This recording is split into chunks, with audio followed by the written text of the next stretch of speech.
D'abord, est-ce qu'en 2010, vous étiez de ceux qui étaient heureux de voir le PMU aller sur d'autres domaines de Paris? Première question. Deuxième question, est-ce que vous êtes favorable à un retour du PMU, puisque l'on en parle de plus en plus, sur ces deux segments que sont et le poker et le pari sportif? Oui, j'étais très favorable.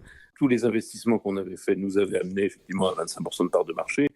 Naturellement, si on avait continué à se battre pour nos parts de marché, on serait aux alentours de 10 sans doute, Mmh. hein, mais ce sera déjà colossal par rapport à 1,5 comme vous le dites. Donc j'étais très favorable. Alors il faut voir une chose, le pari sportif, c'est un pari, ça ressemble à jouer aux courses, hein. Mmh. Il fallait offrir une offre globale. Nous avons été victimes via Equistratis de la comptabilité analytique mal comprise, Mmh. hein, c'est très simple. C'est qu'on peut tout faire dire aux chiffres, surtout si on les a truqués soi-même.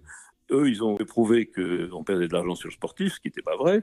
Et puis, même dans les balances, on disait c'est scandaleux, le PMU donne de l'argent à des joueurs de foot pour jouer au foot. Mmh. Mais oui, mais évidemment, et s'il fallait donner à des chanteurs pour qu'ils chantent et qu'ils fassent notre promotion, il fallait le faire aussi. Au jour d'aujourd'hui, je suis très favorable à ce qu'évidemment, il y ait une plateforme qui soit multi-support, parce qu'en arrêtant le pari sportif, on a fait un cadeau inimaginable à The Turf. Donc aujourd'hui, ça va coûter extraordinairement cher. Bon, déjà, il y a 40 millions d'investissements, grosso modo, pour faire une plateforme qui soit multi, etc. Et quoi qu'en disent souvent des responsables au PMU, il va falloir faire du sponsoring. On était à ce qu'il y avait de mieux. Honnêtement, le Paris Saint-Germain plus le football amateur et l'équipe de France, c'était quand même assez extraordinaire. Maintenant, on ne reviendra jamais à ce niveau-là, mais il faut se dire que ça va coûter très cher.